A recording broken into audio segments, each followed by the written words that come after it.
بسم اللہ الرحمن الرحیم الحمد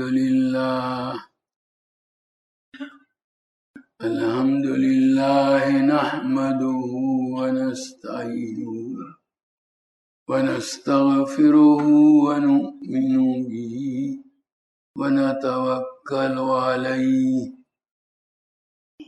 ونعوذ باللہ من شرور انفسنا ومن سیئات اعمالنا ونعوذ باللہ من شرور انفسنا ومن سیئات اعمالنا من يهده الله فلا مضل له ومن يضلله فلا هادي له ونشهد أن لا إله إلا الله وحده لا شريك له ونشهد أن سيدنا ومولانا محمدا عبده ورسوله صلى الله تعالى عليه وعلى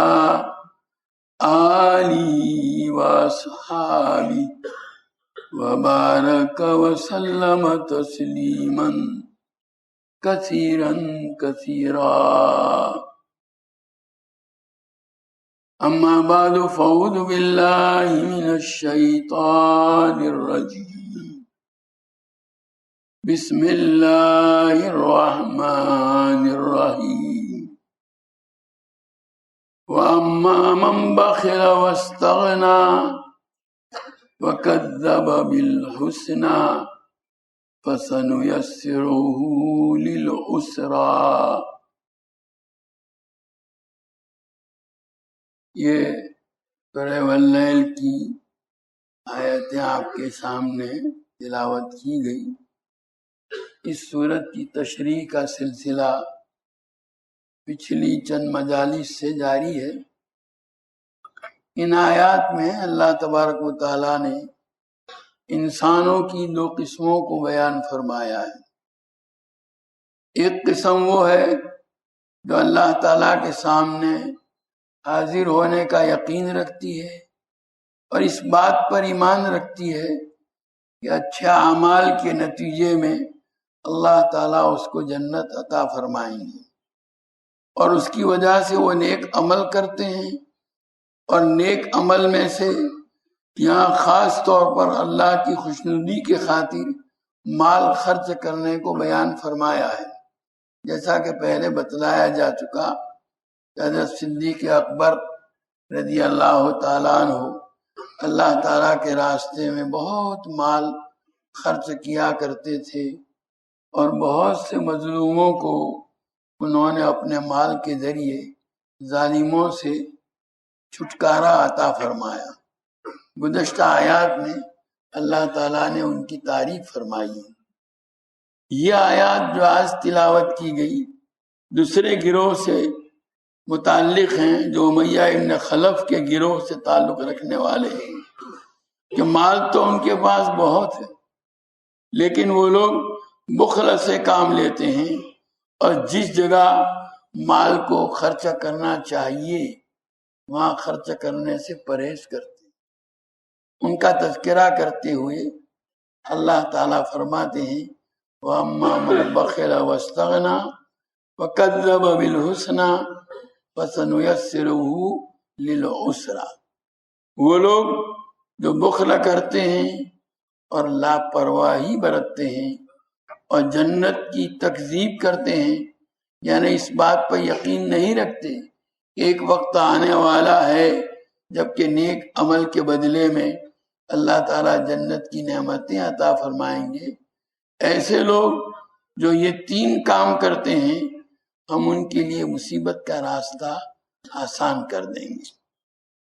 مصیبت سے مراد دوزخ اور جہنم ہے، اور اس کا راستہ آسان کر دینا کا مطلب یہ ہے کہ جب وہ بخل سے کام لیں گے، اللہ پرواہی برتیں گے اور اللہ تعالیٰ کے سامنے حاضر ہونے اور جزا اور سزا کا انکار کریں گے تو پھر ہم ان کے لیے اس مصیبت کا راستہ بھی آسان کر دیں گے۔ چنانچہ ان کا نتیجہ یہ ہوگا کہ اس کے بعد ان کے دل میں جو خواہشات پیدا ہوں گی وہ گناہوں کی خواہشات ہوں گی، معصیت کی خواہشات ہوں گی، عبادات اور طاعت کی خواہشیں ان کے دل میں پیدا نہیں ہوں گی، جس کی وجہ سے وہ اپنی بدعملی میں بڑھتے چلے جائیں گے۔ بالآخر وہ مصیبت والی زندگی یعنی جہنم تک پہنچ جائیں گے۔ ان آیات میں اللہ تعالیٰ نے 3 چیزوں کا ذکر فرمایا ہے، ایک بخل، دوسری لاپرواہی اور تیسری جنت اور اس کی نعمتوں کو جھٹلانا۔ ان کو سمجھنے کی ضرورت ہے۔ پہلی چیز جس کا ذکر فرمایا وہ ہے بخل، جس کو کنجوسی کہتے ہیں۔ جو شخص بخل کا معاملہ کرے اس کی مذمت کی گئی ہے، اور صرف اس ایک آیت میں نہیں بلکہ قرآن نے متعدد آیات میں بخیل لوگوں کی مذمت فرمائی ہے اور بخل کو ایک بہت بڑی بیماری قرار دیا ہے۔ چنانچہ باری تعالیٰ کا ارشاد ہے وَلَا يَحْسَبَنَّ الَّذِينَ يَبْخَلُونَ بِمَا آتَاهُمُ اللَّهُ مِنْ فَضْلِهِ هُوَ خَيْرًا لَهُمْ بَلْ هُوَ شَرٌّ لَهُمْ سَيُطَوَّقُونَ مَا بَخِلُوا بِهِ يَوْمَ الْقِيَامَةِ، یعنی جو لوگ اس مال میں بخل سے کام لیتے ہیں، جو مال اللہ تعالیٰ نے اپنے فضل سے ان کو دیا ہے، وہ یہ گمان نہ کریں کہ یہ مال ان کے لیے بہتر ہے، بلکہ وہ مال ان کے حق میں برا ہے، اور قیامت کے روز وہ مال جس کو دنیا میں بخل کر کے رکھا تھا ان کے گلے کا ہار بنا دیا جائے گا۔ ایک حدیث میں نبی کریم صلی اللہ تعالیٰ علیہ وسلم نے فرمایا ایو دائن ادو من البخل، یعنی کون سی بیماری بخل کی بیماری سے زیادہ سنگین ہے، یعنی بخل کی بیماری سب سے سنگین بیماری ہے۔ اللہ تعالیٰ ہر مسلمان کو اس سے محفوظ رکھے۔ بخل کسے کہتے ہیں؟ بخل یہ ہے کہ آدمی کو جہاں مال خرچ کرنا چاہیے وہاں خرچ نہ کرے، بلکہ اس مال کو اپنے پاس جمع کر کے رکھتا رہے، یہ ہے بخل۔ اب کہاں مال خرچ کرنا چاہیے؟ اس کا ایک درجہ تو یہ ہے کہ اللہ تعالیٰ نے ہر انسان کے مال پر اگر اس کے پاس نصاب جتنا مال ہو تو اس کے مال پر کچھ واجبات عائد فرمائے ہیں۔ چنانچہ اس پر زکوٰۃ ادا کرنا فرض ہے، اس کے اوپر صدقۃ الفطر ادا کرنا واجب ہے، اس پر قربانی کے دنوں میں قربانی کرنا واجب ہے، اسی طرح اس کے اوپر اپنے اہل و عیال کا نفقہ واجب ہے۔ ان تمام واجبات میں اگر کوئی شخص کوتاہی کرے تو یہ بخل کا سنگین ترین درجہ ہے۔ اب زکوٰۃ کس پر فرض ہوتی ہے؟ زکوٰۃ اس شخص پر واجب ہوتی ہے جس کے پاس نصاب جتنا مال ہو۔ اگر کسی پر زکوٰۃ فرض ہے اور وہ زکوٰۃ ادا نہ کرے تو یہ بخل کی سب سے زیادہ بدترین اور سنگین صورت ہے۔ اس کے بارے میں قرآن میں فرمایا والذین یکنزون الذهب والفضة ولا ينفقونها في سبیل اللہ فبشرهم بعذاب علیم، جو لوگ سونا چاندی روپیہ پیسہ جمع کر کے رکھتے ہیں اور اس کو اللہ کی راہ میں خرچ نہیں کرتے، ان کو دردناک عذاب کی خوشخبری سنا دو، اس لیے کہ تم نے اس مال کی محبت میں فرائض کی ادائیگی میں کوتاہی کی ہے۔ تو اب خوشخبری سن لو کہ اس مال کی محبت کے نتیجے میں تمہیں کیا ملے گا، وہ ہے دردناک عذاب۔ یوم یحمى علیہا فی نار جہنم، جس دن اس مال کو جہنم کی آگ میں تپایا جائے گا اور پھر ان کی پیشانیوں کو، ان کے پہلوؤں کو، ان کی پشتوں کو، پیٹھ کو داغا جائے گا اور ان سے کہا جائے گا کہ یہ ہے وہ مال جو تم جمع کر کے رکھتے تھے، آج اس مال کا مزہ چکھو جس کو تم جمع رکھتے تھے۔ اور دوسری آیت میں فرمایا سیطوقون ما بخلوا بہ یوم القیامہ، جس مال پر زکوٰۃ فرض ہو گئی تھی لیکن اس مال کی زکوٰۃ ادا نہیں کی، قیامت کے روز وہ مال ان کے گلے کا ہار بنا دیا جائے گا۔ حدیث شریف میں اس کی تفصیل اس طرح آئی ہے کہ قیامت کے روز وہ مال انتہائی زہریلے سانپ کی شکل میں لایا جائے گا، وہ سانپ اس کے گلے میں ڈال دیا جائے گا، وہ سانپ اس کی باچھوں یعنی منہ کے دونوں کنارے جو ہیں ان کو ڈسے گا اور اس سے مخاطب ہو کر کہے گا انا کنزو کا انا مالو کا، میں ہوں تیرا خزانہ، میں ہوں تیرا مال جو تو نے جمع کیا تھا۔ بہرحال اگر کسی شخص پر زکوٰۃ فرض ہو گئی اور اس نے زکوٰۃ ادا نہ کی تو یہ بخلا کی سب سے بدترین قسم ہے جس پر سنگین عذاب کی وعید اللہ تعالیٰ نے بیان فرمائی ہے۔ اس لیے ہر مسلمان کو چاہیے کہ وہ زکوٰۃ کے احکام معلوم کرے کہ کب میرے اوپر زکوٰۃ فرض ہو رہی ہے، اور اگر فرض ہو گئی ہے تو اس زکوٰۃ کو ادا کرنے کا اہتمام کرے، چاہے دل نہ چاہ رہا ہو، چاہے دل پر سانپ لوٹ رہے ہوں، یہ پیسہ میرے پاس سے جا رہا ہے، اس کے باوجود زبردستی کر کے زکوٰۃ ادا کرے۔ بس اس بخلا کا یہی علاج ہے۔ بہت سے لوگ زکوٰۃ تو ادا کرتے ہیں اور ان کے ذہن میں زکوٰۃ کی اہمیت بھی ہے، لیکن جس طرح زکوٰۃ ادا کرنی چاہیے اس طرح ادا نہیں کرتے۔ مثلا اصل مسئلہ تو یہ ہے کہ آدمی اپنے مال کی ایک ایک پائے کا حساب کرے۔ بعض لوگ ایسے ہی اٹکل سے اندازے سے کچھ دے دیتے ہیں، یہ زکوٰۃ نہیں کہلائے گی۔ مثلا اصل مسئلہ تو یہ ہے کہ آدمی اپنے مال کی ایک ایک پائے کا حساب کرے کہ میرے پاس کتنا مال ہے اور میرے اوپر کتنی زکوٰۃ فرض ہو رہی ہے۔ اللہ تعالیٰ نے زکوٰۃ کی مقدار اتنی کم رکھی ہے جس کی ادائیگی کچھ مشکل نہیں، وہ صرف 100 روپے میں سے 2.5 روپے یعنی 2.5%۔ اور آدمی یہ دیکھے کہ زکوٰۃ کی جو تاریخ، اس تاریخ میں میرے پاس کتنا مال ہے، کتنا نقد روپیہ ہے، کتنے پیسے بینک میں ہیں، اگر دکان ہے تو اس دکان میں جو تجارت کا سامان ہے اس کی مالیت کتنی ہے، یا کسی کمپنی کے شیئر یا بانڈ خرید رکھے ہیں یا سونا چاندی ہے، ان سب کا حساب کرے کہ ان سب کی مالیت کتنی ہے، پھر ان سب کا ٹوٹل کر کے اس کا 40واں حصہ یعنی 2.5% ادا کرے۔ یہ ہے زکوٰۃ ادا کرنے کا صحیح طریقہ۔ بہت سے لوگ صرف اندازے سے زکوٰۃ ادا کر دیتے ہیں کہ میرے پاس اتنا مال ہے اور اس کی زکوٰۃ بھی اندازے سے نکال دی، جس کے نتیجے میں پورے یقین کے ساتھ یہ نہیں معلوم ہوتا کہ زکوٰۃ پوری ادا ہوئی یا نہیں۔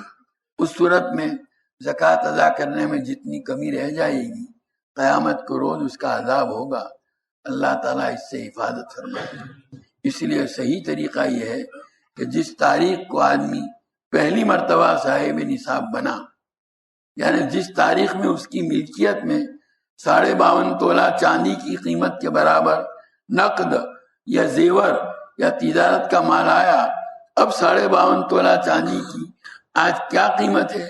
اب اگر اتنی نقدی موجود ہو، چاہے وہ اپنے پاس ہو یا بینک میں ہو، یا اتنی قیمت کا زیور ہو یا تجارت کا سامان ہو، یا اور اس پر سال گزر چکا ہو، تو ایسے شخص پر زکوٰۃ فرض ہے۔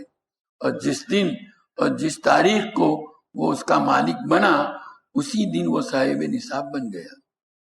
مثلا فرض کرو کہ ایک آدمی چاند کی تاریخ کے حساب سے 1 رجب کو صاحب نصاب بن گیا۔ اب ساری زندگی کے لیے 1 رجب کی تاریخ اس کی زکوٰۃ کی تاریخ مقرر ہو گئی۔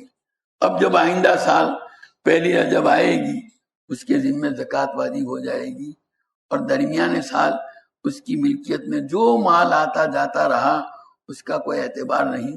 بس 1 رجب کو دیکھ لے گا کہ میرے پاس نقد کتنی ہے، زیور کتنا ہے، تجارت کا سامان کتنا ہے، بس اسی تاریخ کو زکوٰۃ کا حساب کرے اور زکوٰۃ ادا کرے، اور اسی تاریخ کو اس کے ذمے زکوٰۃ فرض ہو گئی۔ اس کو چاہیے کہ جتنی جلدی ہو سکے زکوٰۃ ادا کر دے، اور اس کا بہترین طریقہ یہ ہے کہ پہلی رجب کو حساب کر لیا تو جتنی زکوٰۃ بنتی ہے اتنی رقم الگ کر کے رکھ دے، اور جو مستحق اور ضرورت مند اس کے پاس آتے رہیں ان کو ادا کرتا رہے۔ اب آج کل اکثر لوگوں کو یہ یاد نہیں ہوتا کہ ہم سب سے پہلے کون سی تاریخ اور کس دن صاحب نصاب بنے تھے۔ اول تو ان کو یاد رکھنے کی کوشش کرنی چاہیے، اگر یاد آ جائے تو پھر اسی تاریخ کو اپنی زکوٰۃ کی تاریخ مقرر کر لے، لیکن اگر بالفرض وہ تاریخ یاد نہ آئے تو پھر محتاط اندازے کے مطابق جو تاریخ بنتی ہو وہ تاریخ مقرر کر لے۔ بعض لوگ یہ سمجھتے ہیں کہ زکوٰۃ صرف رمضان میں ہی دی جاتی ہے یا صرف رمضان میں فرض ہوتی ہے، حقیقت میں ایسا نہیں ہے۔ بعض لوگوں کو تو یاد بھی ہوتا ہے کہ میں فلانی تاریخ کو اسلامی تاریخ کے اعتبار سے نصاب کا مالک بنا تھا، پھر بھی رمضان کا حساب کرتے ہیں، حالانکہ ان کو اس کا حساب کرنا چاہیے، اس لیے کہ وہ باقی بچے ہوئے دنوں کا حساب وہ بڑا پھر مشکل ہو جاتا ہے۔ یا صرف رمضان میں فرض ہوتی ہے، لوگ یوں سمجھتے ہیں، حقیقت میں ایسا نہیں، بلکہ ہر آدمی پر زکوٰۃ اس کے صاحب نصاب بننے کی تاریخ پر فرض ہوتی ہے۔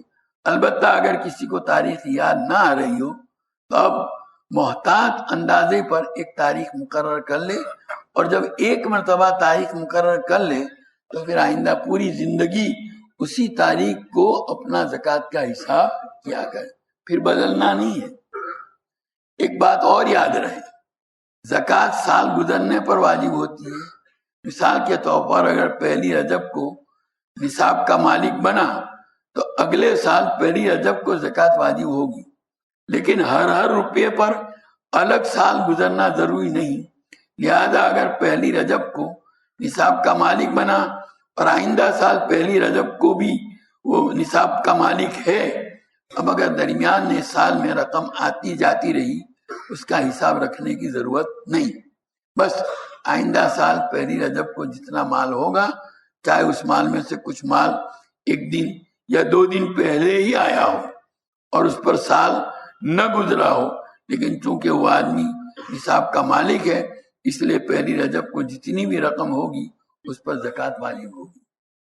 اب ہم میں سے ہر شخص اپنا اپنا جائزہ لے کہ ہم میں سے کتنے لوگ اس طرح حساب کر کے زکوٰۃ نکالتے ہیں۔ عام طور پر نہ تاریخ کا تعین کرتے ہیں کہ میرے اوپر کس تاریخ کو زکوٰۃ واجب ہوگی، نہ حساب کرتے ہیں کہ اس تاریخ کو میرے پاس قابل زکوٰۃ اثاثے یعنی ایسیٹس کتنی مالیت کے ہیں، اور نہ یہ حساب لگایا جاتا ہے کہ میرے ذمے کتنی زکوٰۃ فرض ہوئی، بلکہ اٹکل اور اندازے سے زکوٰۃ نکال دیتے ہیں۔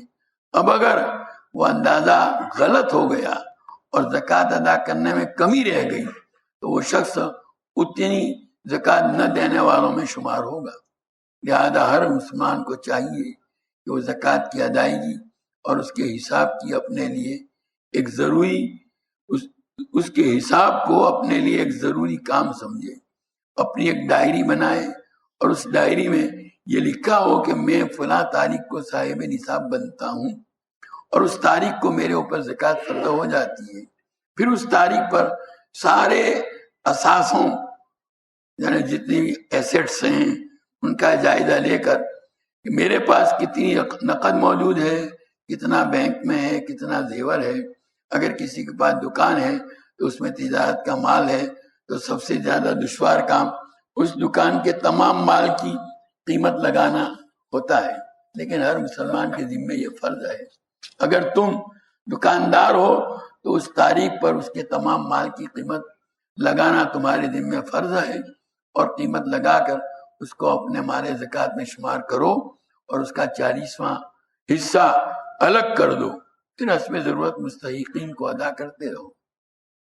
بہرحال بہت سے لوگ تو وہ ہیں جو زکوٰۃ ادا کرتے ہی نہیں، ان کو زکوٰۃ ادا کرنے کی نہ فکر ہے، نہ اس کی اہمیت ہے، نہ اس کی پرواہ ہے، ان کا معاملہ تو بہت خطرناک ہے۔ بعض لوگ وہ ہیں جو زکوٰۃ تو ادا کرتے ہیں لیکن حساب کتاب نہیں کرتے، بلکہ ویسے ہی اندازہ اور اٹکل سے ادا کرتے ہیں، یہ بات بھی غلط ہے۔ تیسری بات یہ ہے کہ ہم زکوٰۃ دیتے وقت یہ نہیں دیکھتے کہ جہاں ہم زکوٰۃ ادا کر رہے ہیں وہاں ادا کرنے سے زکوٰۃ ادا ہو جاتی ہے یا نہیں۔ شریعت نے زکوٰۃ کے مصارف جن کو زکوٰۃ دی جانی چاہیے مقرر کیے ہیں، یہ نہیں کہ جہاں آپ کا دل چاہا وہاں زکوٰۃ ادا کر دی۔ مثال کے طور پر زکوٰۃ ایسے شخص کو دی جائے جو صاحب نصاب نہ ہو۔ بعض لوگ ایسے ہوتے ہیں جو سونا چاندی کے مالک ہوتے ہیں، ان کو زکوٰۃ دینے سے زکوٰۃ ادا نہیں ہوتی۔ البتہ اس میں یہ مسئلہ سمجھنا چاہیے کہ اگر گھر کے افراد میں سے ایک آدمی نصاب زکوٰۃ کا مالک ہے، اس کو تو زکوٰۃ نہیں دے سکتے، لیکن اس گھر میں دوسرا آدمی ایسا ہے جو نصاب زکوٰۃ کا مالک نہیں، اس کو زکوٰۃ دے سکتے ہیں۔ مثال کے طور پر بیوی کے پاس اتنا زیور ہے جس کی وجہ سے وہ صاحب نصاب بن گئی ہے، اس کو زکوٰۃ نہیں دی جا سکتی، لیکن اس کے شوہر کے پاس نصاب کی مقدار نہیں تو اس کو شوہر کو زکوٰۃ دے سکتے ہیں۔ یا باپ صاحب نصاب ہے لیکن اس کی بالغ اولاد جو صاحب نصاب نہیں، اس کو زکوٰۃ دے سکتے ہیں۔ بعض اوقات لوگ ایسی جگہوں پر زکوٰۃ دیتے ہیں جو زکوٰۃ کا مصرف نہیں ہوتا۔ مثلا شرعاً ضروری ہے کہ جس کو زکوٰۃ دی جائے اس کو مالک بنا کر دی جائے۔ ایسے مصارف جو لوگوں کے چندے سے چلتے ہیں، مثال کے طور پر مسجد، تو اس میں زکوٰۃ نہیں لگ سکتی، مسجد کی تعمیر میں زکوٰۃ نہیں لگ سکتی، اس لیے کوئی شخص اس میں زکوٰۃ کا مالک، اس لیے کہ اس میں کوئی آدمی زکوٰۃ کا مالک بنتا نہیں۔ زکوٰۃ فقراء کا حق ہے، اللہ تک پہنچنی چاہیے، ان تک پہنچنی چاہیے، لہذا جس کو دے رہے ہو وہ غریب آدمی ہے، صاحب نصاب نہیں ہے تو اس کو زکوٰۃ دے سکتے ہیں۔ آج کل بہت سے ادارے ہیں جو زکوٰۃ وصول کرتے ہیں، ان کو دینے سے پہلے کسی عالم یا مفتی سے پوچھ لینا چاہیے کہ اس ادارے کو زکوٰۃ دینے سے زکوٰۃ ادا ہوگی یا نہیں، اس لیے کہ شرعاً زکوٰۃ نکالنے کا حکم نہیں دیا گیا بلکہ زکوٰۃ ادا کرنے کا حکم دیا گیا ہے۔ وآتوا الزکوٰۃ، زکوٰۃ ادا کرنے کا مطلب یہ ہے کہ جہاں شرعاً زکوٰۃ جانی چاہیے وہاں جائے۔ اس لیے زکوٰۃ کے پیسے کسی کو دینے سے پہلے اس بات کا اطمینان کرنا ضروری ہے کہ زکوٰۃ صحیح جگہ پر جا رہی ہے اور شریعت کے اعتبار سے زکوٰۃ ادا ہو رہی ہے۔ خلاصہ یہ کلام، بہرحال یہ زکوٰۃ سے متعلق احکام تھی، اور قرآن کریم نے جس بخل کا یہاں ذکر فرمایا ہے اس کی بدترین صورت یہ ہے کہ زکوٰۃ کا جو شرعی فریضہ ہے آدمی اس کو ادا نہ کرے۔ زکوٰۃ سے ملتے جلتے احکام صدقۃ الفطر اور قربانی کے بھی ہیں، ان کی ادائیگی کا بھی اسی طرح اہتمام کرنا چاہیے جیسا زکوٰۃ کی ادائیگی کا کیا جاتا ہے۔ تو جس کو دی جا رہی ہے وہ زکوٰۃ کا مصرف ہے نہیں ہے یا نہیں، اس کی تحقیق دینے والے کی ذمہ داری ہے۔ خالی دے دیا، بہت سے رمضان کے مہینے میں لوگ مستقل آتے ہیں، لائن لگاتے ہیں، دیتے ہیں، اور ان کے خود کے پاس نصاب جتنا مال ہوتا ہے زکوٰۃ دینا ان کو درست نہیں۔ ایسے لوگوں کو دینے سے زکوٰۃ ادا نہیں ہوتی۔ عام طور پر یہ جو پیشاور فقراء ہیں، یہ جو مانگنے والے بھکاری جگہ، ان کی جگہ کی باقاعدہ یہ قیمت ہوتی ہے، آپ لوگ جانتے ہیں، تو ان کو دینے سے زکوٰۃ ادا نہیں ہوگی اگر وہ صاحب نصاب ہے۔ زیادہ تر تو ان میں سے صاحب نصاب ہوتے ہی ہیں، انہوں نے یہ بھیک مانگنا اس کو اپنا ایک پیشہ بنا لیا ہے، ایسے لوگوں کو دینے سے زکوٰۃ ادا نہیں ہوگی۔ دوبارہ اس کا اہتمام ہونا چاہیے۔ جب تک آدمی یوں کہے کہ بھائی مجھے تو معلوم نہیں معلوم تو معلوم کرو، تمہاری ذمہ داری ہے۔ اگر تم اس ذمہ داری کو جو ہے جانے پہچانے بغیر کسی کے بھی ہاتھ میں ڈال دو گے زکوٰۃ، تو زکوٰۃ ادا نہیں ہوگی اور گناہ آپ کے سر ہوگا۔ اللہ تعالی ہم سب کو توفیق و سعادت عطا فرمائے۔ سبحانک اللہم و بحمدک و تبارک اسمک و تعالی جدک و لا الہ غیرک، لا الہ الا اللہ الاحد الصمد الذی لم یلد ولم یولد ولم يكن له كفوا أحد. اللهم صل وسلم وبارك على سيدنا ومولانا محمد وعلى آل سيدنا ومولانا محمد كما تحب وترضى بعدد ما تحب وترضى. ربنا ظلمنا أنفسنا وإن لم تغفر لنا وترحمنا لنكونن من الخاسرين. ربنا آتنا في الدنيا حسنة وفي الآخرة حسنة وقنا عذاب النار. ربنا هب لنا من أزواجنا وذرياتنا قرة أعين واجعلنا للمتقين إماما. اللهم وفقنا لما تحب وترضى من القول والعمل والفعل والنية والهدى. اللهم اجعلنا هادين مهتدين غير ضالين ولا مضلين سلما لأوليائك وهربا لأعدائك.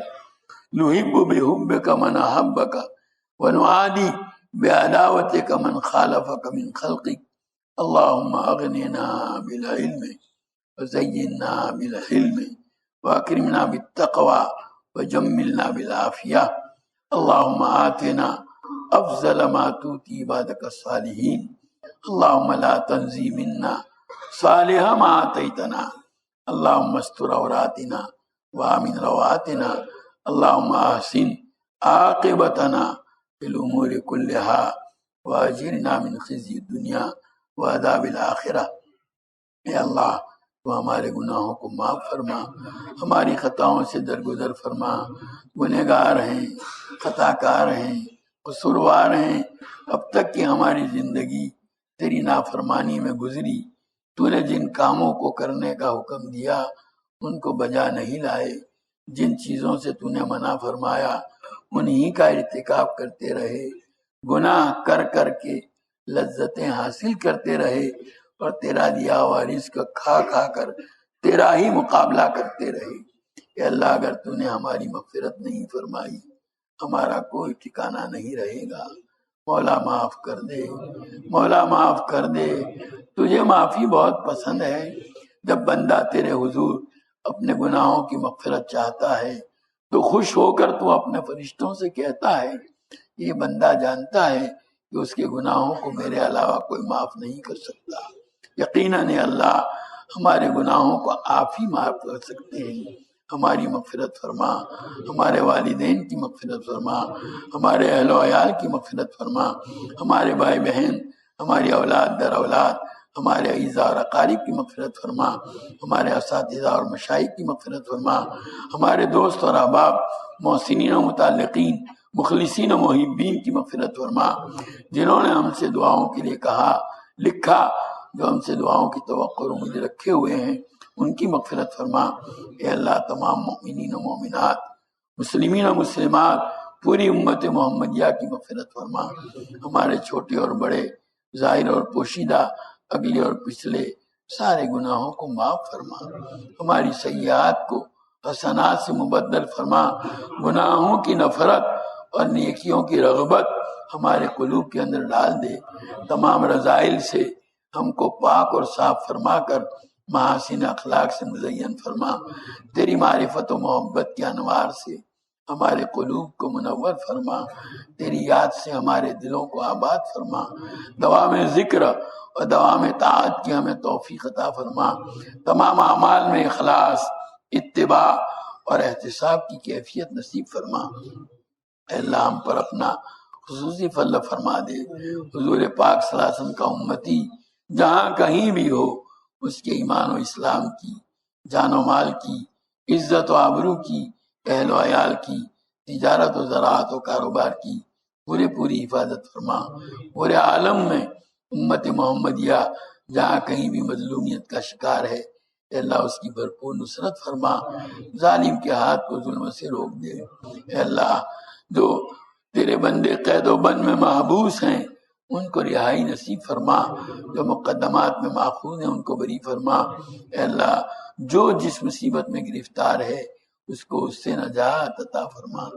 تیرے حبیب پاک صلی اللہ علیہ وسلم نے جتنی خیر اور بلائی تجھ سے مانگی ہمیں اور پوری امت کو عطا فرما.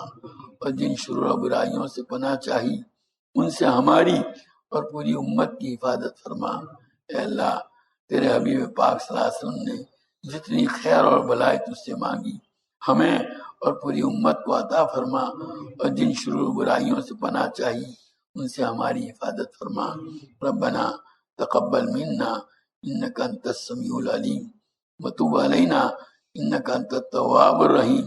صلی اللہ تعالی علی خیر خلقہ سیدنا و مولانا محمد و آلہ و اصحابہ اجمعین برحمتک یا رب۔